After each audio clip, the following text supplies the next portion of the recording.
오늘 하나님 말씀은 신약성경 고린도후서 12장 11절부터 18절 말씀까지입니다. 고린도후서 12장 11절부터 18절 말씀까지 봉독하겠습니다. 내가 어리석은 자가 되었으나 너희가 억지로 시킨 것이니 내가 너희에게 칭찬을 받아야 마땅하도다. 내가 아무것도 아니나 지극히 큰 사도들보다 조금도 부족하지 아니하니라. 사도의 표된 것은 내가 너희 가운데서 모든 참음과 표적과 기사와 능력을 행한 것이라. 내 자신이 너희에게 피해를 끼치지 아니한 일 밖에 다른 교회보다 부족하게 한 것이 무엇이느냐. 너희는 나의 이 공평치 못한 것을 용서하라. 보라, 이제 세 번째 너희에게 가기를 예배하였으나 너희에게 피해를 끼치지 아니하리라. 나의 구하는 것은 너의 재물이 아니요 오직 너희니라. 어린아이가 부모를 위하여 재물을 저축하는 것이 아니요 이에 부모가 어린 아이를 위하여 하느니라. 내가 너희 영혼을 위하여 크게 기뻐하므로 재물을 허비하고 또 내 자신까지 허비하리니 너희를 더욱 사랑할수록 나는 덜 사랑을 받겠느냐? 하여간 어떤 이의 말이 내가 너희에게 짐을 지우지는 아니하였을지라도 공교한 자가 되어 그에게로 너희를 취하였다 하니 내가 너희에게 보낸 자 중에 누구로 너희의 이의를 취하더냐? 내가 디도를 권하고 함께한 형제를 보내었으니 디도가 너희의 이의를 취하더냐? 우리가 동일한 성령으로 행하지 아니하더냐? 동일한 보조로 하지 아니하더냐? 아멘. 코로나 가운데서 지난 한 주간 동안 지켜주신 하나님 앞에 감사를 드립니다. 이승지 장로님, 이제 여러분 기도해 주시고 하나님 역사하셔서 이제 일반 병실로 옮기셔가지고 내일부터 리하빌리 치료에 들어간다고 합니다. 이왕 하나님 손을 대셨으니 완전하게 치료하시고 빨리 치료해 달라고 여러분 계속 기도해 주시기를 부탁을 드립니다. 다가오는 한 주간도 또 10월 상달을 맞이했는데 10월부터 11월, 12월 좋은 일이 찾아오기를 기도합시다. 하나님 은혜 가운데 우리가 9개월 동안 보호하심을 받았는데 10월 달부터도 또 지켜주실 줄로 믿습니다. 금년 1년 동안 우리에게 주신 성구를 함께 고백하고 가겠습니다. 부지런하여, 시작. 부지런하여 게으르지 말고 열심을 품고 주를 섬기라. 아멘. 사도라고 하는 말을 사용합니다. 사도라고 하는 말은 이 성경에 기록된 내용은 아포스톨로스, 영어로 말하면 어포스틀이라는 단어가 여기서 나왔습니다. 번역하면 보내심을 받은 자라 하는 뜻입니다. 요한복음 20장 21절 너에게 평강이 있을지어다 말씀하시면서 아버지께서 나를 보내신 것처럼 나도 너희를 보낸다. 거기서 아포스톨로 두 번 나옵니다. 아포스톨로. 그러니까 쉽게 말하면 최초의 사도가 누구냐면 예수님이다 그렇게 됩니다. 하나님으로부터 사도로 파송받아 오신 예수 그리스도. 아버지께서 나를 사도하신 것처럼, 사도가 되게 하신 것처럼 나도 가르쳐가지고 너희들을 세상으로 사도되게 한다. 보통 교회에서 학자들에 의하여 사도라고 하면 예수님이 가르치기 시작하실 때부터 그리고 끝나고 십자가에 달려 죽으시고 3일 후에 부활하시고 승천하신 그것을 똑같이 본 사람들 70명 가운데 특별히 그렇게 뽑힌 사람들이 12명입니다. 70제자가 있는데 이 사람들은 중간에 뽑히고요. 이렇게 생각을 해보게 될 때 12명. 그런데 승천과 이런 것들을 보지 못한 사람이 한 사람 있죠? 가룟 유다죠. 그래서 12사도에 들어가지만 들어가지 않는 사람입니다. 그래서 마띠아라고 하는 사람을 대신 뽑았는데 그 사람의 기록은 역사에도 성경에도 나오질 않습니다. 왜 그랬을까 하는 것을 사람들은 생각하는데 여러 가지 의미가 있겠습니다만 그 사람은 하나님이 뽑질 않으시고 투표해서 우리가 하나님께서 해주시겠지 하고 제비 뽑아서 네가 해 하고 똑같은 예수님과 함께 사도됐던 그 사람들하고 똑같은 공부를 한 사람을 하나 세워놨는데 그도 물론 사도이겠지만 사용된 흔적이 역사에도 성경에도 없습니다. 그래서 하나님께서는 어쩌면 이거 아니고 사도는 내가 뽑는 거야 하고 뽑아서 12번째 사도로 이 사도 바울을 넣지 않았나 이렇게 생각이 듭니다. 이렇게 훌륭한 사도의 역할을 하면서 일하고 있는데 문제가 생겼습니다. 고린도 교회를 사도 바울이 개척을 하고 이곳에 이제 스위치를 해서 에베소에서 목회하던 아볼로 목사님이 고린도 교회로 가서 담임을 하고 그리고 바울이 에베소 교회에 가서 3년 동안에 세계 최대 교회를 세우게 되죠. 그 이후에 많은 선교회 활동을 나가고 그랬습니다. 나중에 듣고 보니까 바울이 세웠던 고린도 교회가 여러 가지 문제가 생겼다. 그래서 당파가 생겨서 예수파, 게바파, 그러니까 베드로파죠. 바울파, 아볼로파 해가지고 파당이 많이 생겨서 심히 어지럽다 하는 소식을 들었습니다. 그뿐만이 아닙니다. 거기에 많은 문제가 생겨나기 시작했습니다. 고린도에 만연했던 성적인 타락, 음행 문제가 교회까지 들어가서 교회 사람들까지도 음행을 하게 되었고 또 재판 문제가 생겨서 이것을 세상에다 가서 맡기면 안 되는데 교회 문제를 세상에다가 맡겨. 지금 요즘 한국교회 같죠? 그런 일들이 많이 생기질 않았는가 하면 또한 결혼 문제가 생겼습니다. 이혼한 사람하고 결혼을 해야 되냐 안 해야 되냐 이런 많은 문제가 있습니다. 또한 계속해서 이제 성령의 은사라든지 아니면 여러 가지 문제들이 많이 생겼습니다. 특별히 오늘은 세계 성찬 주일입니다. 우리는 매달 첫 주일을 첫날을 하는 것이 원칙이지만 첫 주일을 우리가 하나님 앞에 기억하면서 새 달을 맞이했습니다 하고 그래서 1년을 12달이라고 그러지 않습니까? 그래서 달마다 성찬식을 하는데 대부분의 교회들은 부활절과 그리고 성찬주일 2번 정도를 하는 곳이 많습니다. 근데 오늘은 성찬주일이라 이제 전 세계가 성찬주일을 지키고 있죠. 이 성찬의 문제도 또 생겼습니다. 하여튼 고린도 교회는 징글맞게 문제가 많았습니다. 이것은 하나님께서 표본으로 어쩌면 지금까지 그 교회로부터 시작해서 2000년 동안 전 세계 모든 교회가 가질 만한 문제들을 모조리 다 그래서 거짓 교사가 들어가서 이단도 생겼죠. 그래서 고린도서를 연구하면서 이것을 해결하라 하고 이렇게 편지를 보내게 된 내용입니다. 이런 내용들을 생각하면서 고린도 후서에 가서는 1장부터 7장까지 내가 하나님의 은혜를 받아서 이렇게 일하는데 무엇이 부족하냐, 사도로서 부족한 것이 없을 것인데 하는 내용 8장부터 13장까지는 이제 바울이 하다 이제 내가 이루고 싶은 게 본심은 아니지만 내가 좀 자랑 좀 해야 되겠다 하고 영적인 세계는 3층천 딱 두 사람 갔다 왔죠. 성경에 보면 누구죠? 요한과 바울밖에 없잖아요. 이렇게 3층천에 갔다 온 이야기로부터 여러 가지 이야기를 하게 됩니다. 그러면서 어찌하여 고린도 교회는 이렇게 하나님의 은총과 많은 은사와 축복을 많이 받았는데 바울이 사도가 아니라고 하느냐 하는 문제가 생겨나죠. 그래서 고린도 후서의 전체적인 주제는 바울의 사도권을 변명하고 있습니다. 그래서 오늘 제목을 바울이 사도인가 하는 제목을 붙였습니다. 설교를 듣고 나면 바울이 사도다 하고 답변하게 될 것입니다. 이것을 여러분들에게 성경을 통하여 증명을 해드리도록 하겠습니다. 자, 영적인 면을 바라보도록 하겠습니다.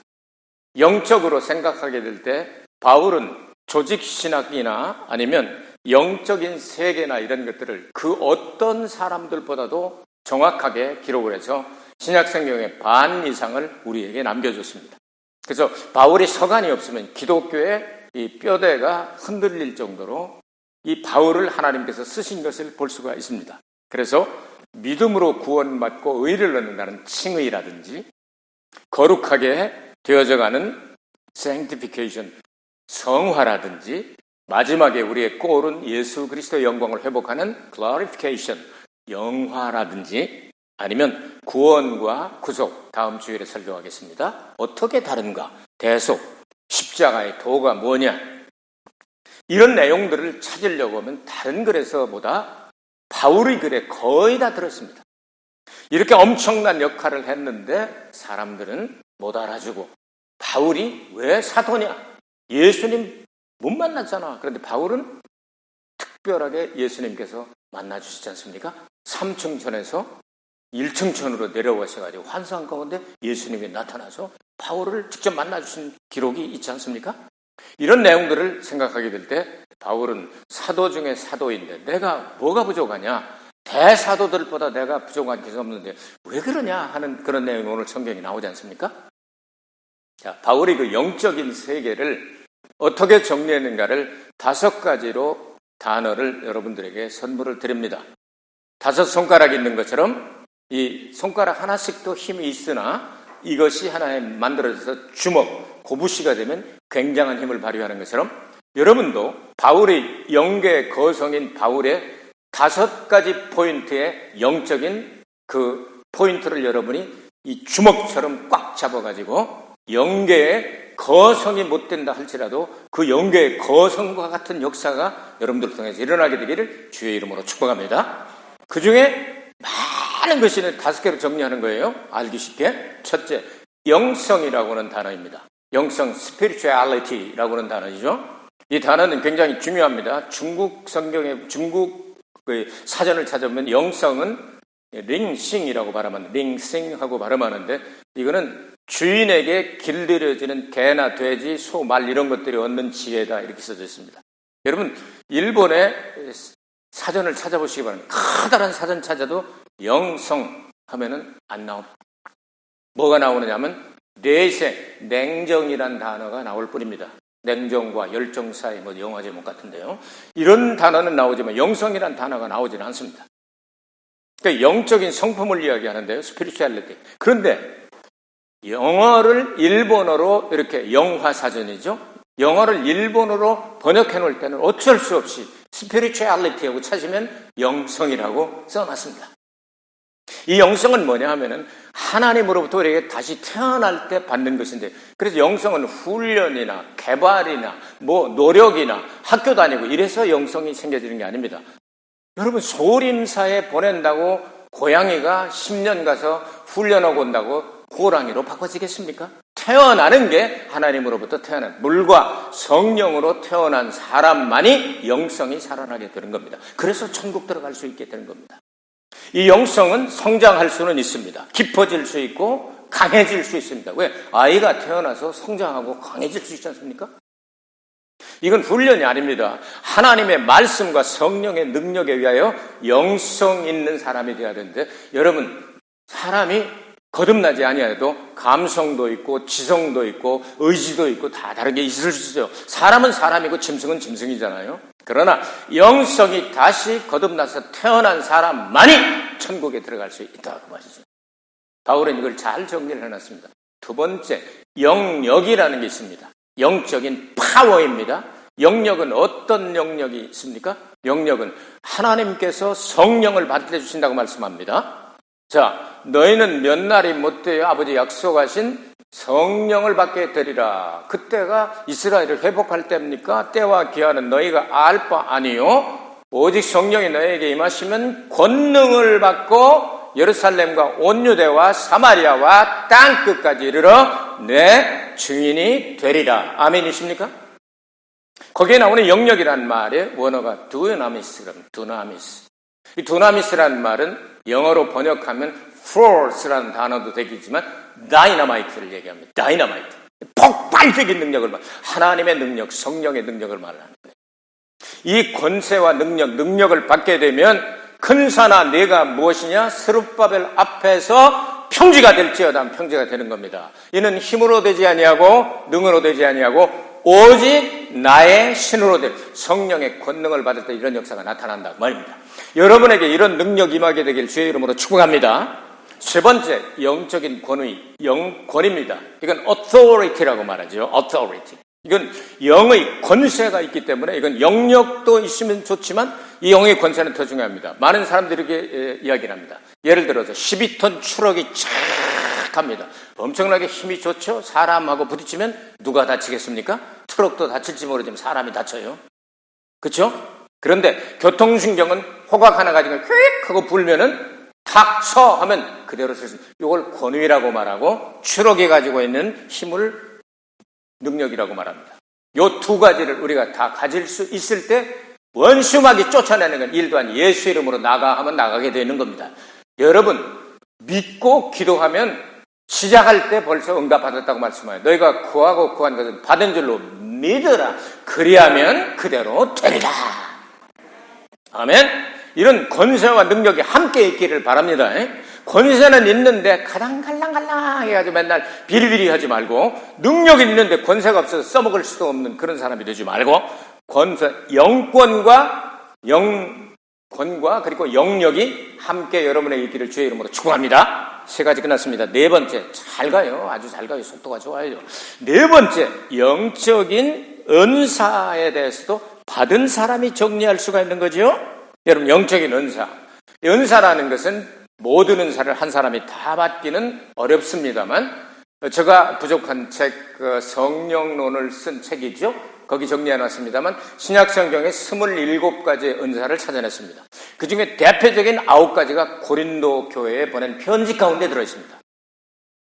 9가지 은사, 여러분 잘 아시지 않습니까? 여기 이 은사가 나타나기 시작하면, 여러분 은사는 여러 가지지만 하나님이 주시고 싶은 사람에게 주시고 각 사람에게 주셨다 말씀을 했습니다. 그래서 각각 다릅니다. 내게 있는 은사가 이 사람이 없을 수도 있고, 이 사람이 없는 은사가 내게 있을 수도 있고, 그래서 각각 다른 은사를 주셨는데, 지혜, 지식, 믿음, 병고침 은사, 능력, 행함, 예언, 영분별, 방언, 통역, 9가지 다 했죠? 이 9가지 은사를 싹 정리할 수 있는 것으로, 여러분도 하나님이 주시고자 하는 은사가 한 가지 이상 있게 되기를 주의 이름으로 축복합니다. 여러 개 있으면 더 좋습니다. 27개 받으면 더 좋고요.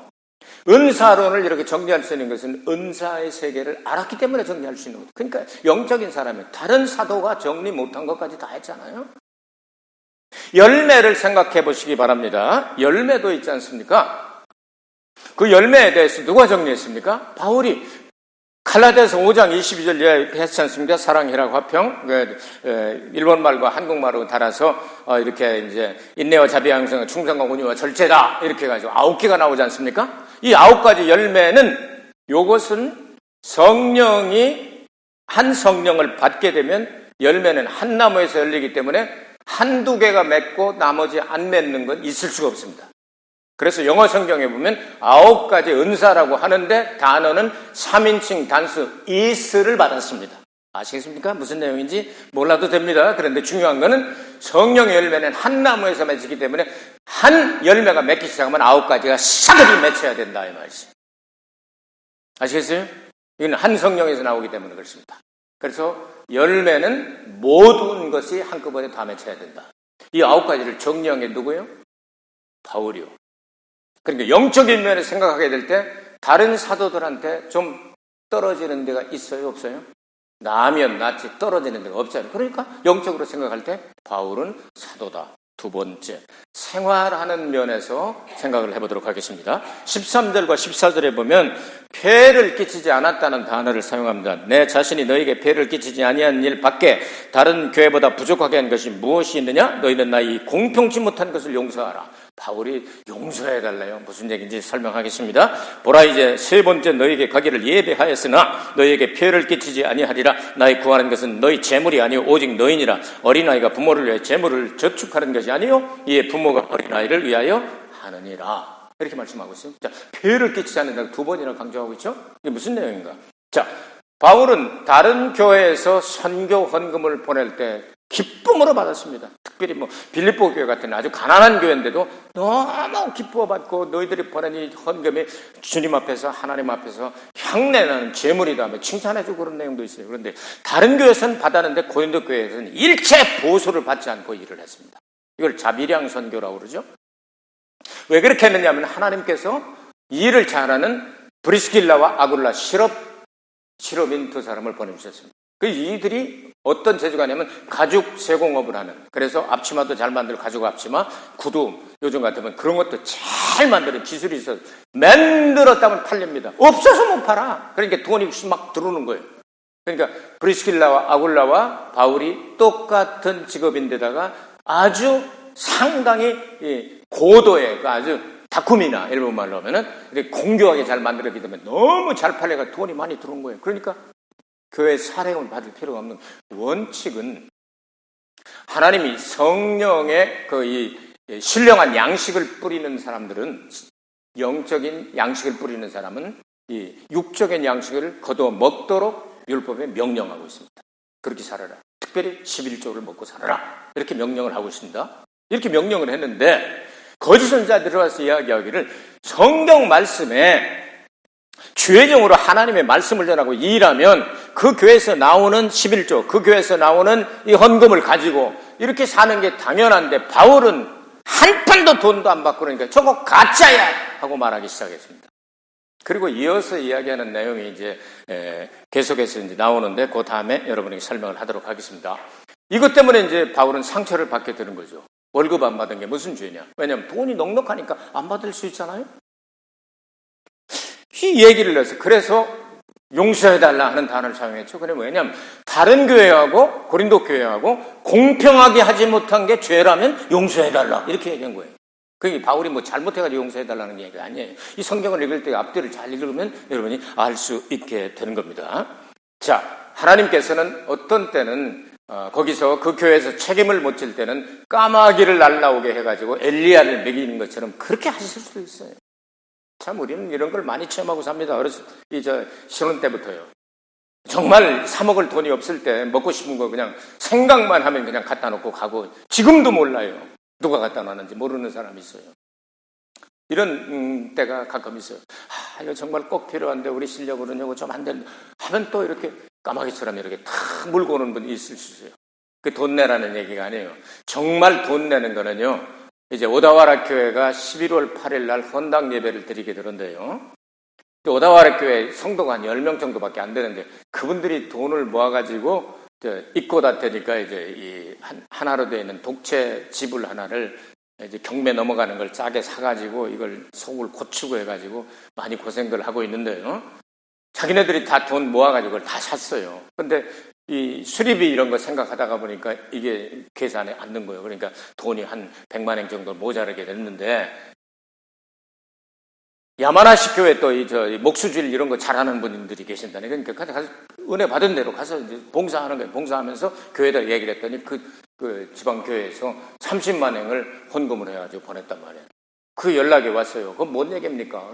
동정중앙교회에서 한번 헌금을 해주면 좋겠다 하는 얘기가 아니겠어요. 자기네들이 모든 걸 다 사고 했으니까. 더구나 그건 내년이 되면은 이제 그 법인 되고 그러면은 우리하고 연결된 법인이 되기 때문에 어떻게 보면 그 중요한 거 아니에요? 그래서 이제 우리도 이제 헌금을 좀 보내야 되는데 요번 주하고 다음 주 오늘 돈을 좀 늘 넉넉히 가지고 다니시는 분 계시면 그냥 쳐다보지 말고 집히는 대로 그냥 너 1,000원짜리인가 10,000원짜리인가 이거 계산하지 말고 집히는 대로. 그리고 오늘 혹시 못 가져온 사람을 위해서 한 주간만 더 하겠어요. 다음 주일까지 18일까지인가?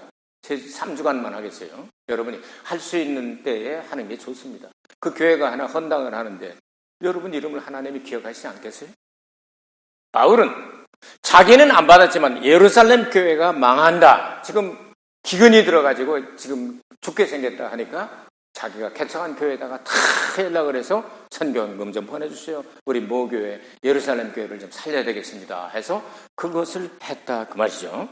이런 일들을 하게 될 때 이제 내가 너희들에게 무슨 돈을 요구하더냐, 돈을 가지고 문제를 일으키더냐, 폐를 내가 안 끼치려고 얼마나 노력을 했느냐 그런 이야기를 계속하고 있습니다.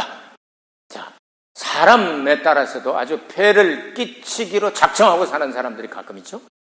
그리고 폐를 되도록이면 안 끼치려고 하는 사람, 한번 대접받으면 꼭 하고 싶어 하고 자기가 실력 있고 능력 있는 그 범위 내에서 이제 갚으려고 하는 이런 성격을 가진 사람들이 있는가 하면 그렇지 않고 어떻게 하든지 살짝 눈치를 봐가지고 이렇게 살짝 내가 오줌 들어간 동안에 누가 돈을 내겠지 하고 이렇게 생각하는 이런 사람들 가만히 보면 가끔 있어요. 그러니까 평생 우리가 이제 몇십 년 살다 보면 알잖아요. 근데 사람은 그런 사람 저런 사람 있지만 수준이 차이가 있기는 하지만 하나님의 성령을 받아서 하는 그 차원까지는 따라가지 못합니다. 바울은 이렇게 얘기합니다. 고린도 교회는 큰 교회였어요. 빌립보 교회는 조그만 교회였어요. 그 큰 교회에 이야기하기를 내가 너희들에게 원하는 건 너희들이 가지고 있는 재물이 아니야. 너희들이 영혼이야. 그래서 세 번째로 그래서 영혼에 대한 선교적인 면을 생각해 보도록 하겠습니다. 한 번도 여러분들에게 돈 문제 가지고 폐해를 끼치지 않았다고 자신 있게 이야기를 하면서 이제 나아가서 선교적인 면을 한번 생각해 보자는 거예요. 영적인 면 생각해 봤죠? 그 다음에 생활적인 면을 생각해 봤죠? 이제 선교적인 면입니다. 자, 내가 너희 영혼을 위하여 크게 기뻐함으로 재물을 허비하고 내 자신까지 허비하리니, 재물도 자기가 벌어서 다 쓰고 허비하면서 했는데 내 몸이 주님이 받으신다면 재물로 들여서까지라도 너희를 사랑할수록 나는 이렇게 덜 사랑받아야 되겠느냐. 내가 사도가 아니라고 그렇게 속을 썩여야 되겠느냐. 여러분 속상한 거 얼마나 많습니까? 모든 마음속에 있는 모든 것들을 다른 사람에게 다 이야기할 수 없고 정말 속상할 때가 얼마나 많습니까? 왜 이렇게 알아주지 못하고 내 마음을 모르고 이 마음을 찢어가지고 이제 보여줄 수가 없는 게 마음이잖아요. 죽어도 그건 보이지도 않고 참 희한한 존재잖아요. 얼마나 속상할 때가 많습니까? 그럴 때 주님 앞에 기도하십시오.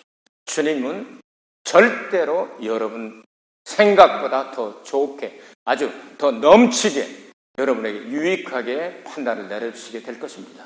그러니까 주님 앞에 온 세상 날 버려도 주님은 날 안 버려. 모든 사람이 다 떠나도 주님은 날 안 버려. 그러니까 주는 저 산 밑에 백합 빛나는 새벽들이지. 이 땅 위에 비교할 것 없도다. 바울은 너무 속상하지만 그래도 나는 선교를 이렇게 하겠다. 16절에 18절 보시기 바랍니다. 하여간 어떤 이의 말이 내가 너희에게 짐을 지우지는 아니하였을지라도 공교한 자가 되어 그에게로 너희를 취하였다 하니. 여기 이제 바울을 긁는 얘기입니다. 무슨 얘기냐면 바울이 그게 보통 머리냐. 설교하는 거 봐라. 앞뒤가 정확하게 맞잖아. 숫자 정확하잖아. 그런 목사 만나기도 어렵다. 바울은 그렇게 머리가 좋은 분이야. 너무 머리가 좋아서 어떻게 돈을 뜯느냐면 자비량에서 선교해놓고 그 다음에 선교 헌금을 이렇게 보낸다고 해서 거기서 일부를 횡령하지 않았냐? 그렇게 말을 지어내게 된 겁니다. 그게 바울이 얼마나 속상합니까? 자기 생명까지도 바쳐서 구원에 이르라고 자기네들 위해서 일해주는 그 사람을 위하여 그렇게 자기가 키운 그 성도들의 이야기를 하니까 너무너무 속이 상해가지고 그렇게 얘기를 합니다. 여러분들 왜 그렇게 합니까? 자, 보십시다. 예루살렘 교회를 위해서 이렇게 구제헌금을 받아가지고 전달하게 될 때 제일 먼저 바울의 제자 디도를 보냈죠. 디도를 보냈을 때 여러분 그런 일이 있었습니까? 잘 끝나지 않았습니까? 2차로 가서 모금을 하게 될 때 그때는 디도와 함께 아폴로와 그리고 누가까지 같이 보냅니다. 이분들이 갔을 때 그렇게 했느냐? 안 했지. 나도 안 했지. 근데 왜 그러는 거야? 내가 돈을 밝히는 게 아니고 여러분의 영혼이 중요해서 여러분을 위해서 나는 일하고 내가 세 번째로 이제 고린도에 갈 터인데 거기 가서 내가 순교를 당한지라도 내 몸을 정말 낭비한다 할지라도 여러분들이 구원받기를 나는 소원합니다 하고 선교사로서 영적인 면도 나는 이렇게 살고 있습니다 하고 고백을 하게 되는 거예요. 자, 이런 내용들을 이제 정리를 하면 세 가지를 여러분에게 말씀을 드렸습니다. 왜 바울이 사도 중에 사도라고 말할 수 있느냐 하면요. 첫 번째로 영적인 면에서 바라보게 될 때 그는 누구에게도 빠지지 않는 훌륭한 사도였다. 그래서 신약성경 반 이상을 기록을 했다. 그리고 모든 기독교의 조직을 다 이분이 세울 수 있을 정도가 됐고 그리고 조직신학을 만들어 놨고 모든 이 성경을 읽어보니 바울의 서신 가운데서 모든 중요한 것들이 다 나오잖아요. 재림, 휴거 뭐 이런 내용들이 너무너무 다 잘 나와 있지 않습니까? 생활적인 면에 있어서는 내가 마침 똑같은 직업을 가진 실업인 두 분을 만나서 브리스길라, 아굴라 이런 보통 사람이 아닙니다. 영적으로도요. 아볼로 목사님을 집에 데려가서 가르친 사람이에요. 이런 훌륭한 분들을 만나서 내가 참 이렇게 도움을 받고 나도 그 같은 직업이고 똑같은 재주가 있기 때문에 같이 이렇게 더불어서 일을 하긴 했지만 그분들을 통해서 다 이렇게 먹고 살 걸 해주기 때문에 교회에다 짐을 안 주고 폐를 안 치고 사는데 내가 삶을 살았던 것이 다른 교회에서는 내가 보수를 받았는데 여러분 교회에서 보수받지 않은 게 그렇게 잘못이라고 하면 용서해다오. 이렇게 얘기해요. 그것이 생활적인 면입니다. 세 번째, 영적인 면에서 자, 내가 원하는 것은 돈이 아니다. 돈이 아니고 여러분의 영혼이다. 그러니까 여러분이 구원받기를 내가 원하고 여러분 교회가 유익하기를 원한다. 그래서 전후서 그렇게 하고 싶지는 않았지만 삼층천에 갔다 온 이야기까지 다 쓰잖아요. 그리고 고린도 후서를 보면 내가 얼마나 고생했냐. 사심에 감한 매를 내가 몇 번 맞았는지 알지. 추위와 더움과 강도의 위험과 강의 위험과 이런 위험들 죽을 고생을 내가 얼마나 했는지 아냐. 이렇게 한 사람이 있어? 하는 얘기잖아요. 사실은 그거 내가 자랑하고 싶진 않지만 내가 약한 것을 자랑하고 주 안에서 내가 내가 약할 때 강함에다 자랑하면서 알아줬으면 좋겠다 하는 얘기를 하고 있는 거예요. 그러면서 마지막에도 여러분 중요한 대로 예수 그리스도의 은혜와 아버지의 사랑과 성령의 교통하심 너희 무리에게 있을지어다 하고 편지를 끝내는 거예요. 이런 훌륭한 사도니까 여러분 설교 듣고 나니까 어떻게 바울은 사도 같아요? 아닌 것 같아요? 바울은 사도라는 이야기를 제가 강조하고 싶었던 이야기입니다. 바울은 사도 중에 사도였습니다. 예수님께서 직접 부르시고 직접 가르치고 직접 보냈습니다. 아포스톨로 하셨으니까 아포스톨이 된 거예요. 그래서 수많은 사도들 가운데 하나이면서 동시에 사도라고는 집합명사 가운데 들어있는 훌륭한 사도라고 저는 생각을 합니다. 이 바울과 같은 마음을 가지고 여러분들도 신앙생활을 자기만 위해서 하지 말고 왜 그렇게 됐습니까? 예수님을 만났기 때문입니다. 다메섹 도상에서 자기의 죄를 대신 짊어주시고 스데반을 죽일 때 제일 먼저 돌멩이를 던졌고 증인되려고 그 피마저 피 흘린 그 옷을 자기 발 앞에 갖다 놓고 이렇게 못된 짓 하던 죽을 죄인을 살려주신 예수님. 예수님이 날 위해 십자가 위에 죽으시고 부활하셔서 지금도 살아계셔서 날 만나러 삼층천에서 여기까지 오셔서 말씀하시는 예수님. 만났기 때문에 바울은 그렇게 뒤집어진 겁니다. 여러분 이런 신앙을 가지고 아무리 힘들고 어렵다 할지라도 끝까지 승리하는 여러분들 주의 이름으로 축복합니다. 은혜로우신 아버지 하나님, 바울 같지 못한다 할지라도 올바른 신앙생활하는 저희들이 되게 하셔서 예수님이 부르셔서 보내신 것처럼 우리도 예수님으로부터 배워서 또 보내심을 받는 사도의 영향을 받는 사람들이 되게 하여 주옵소서. 예수 그리스도 이름으로 기도하옵나이다. 아멘.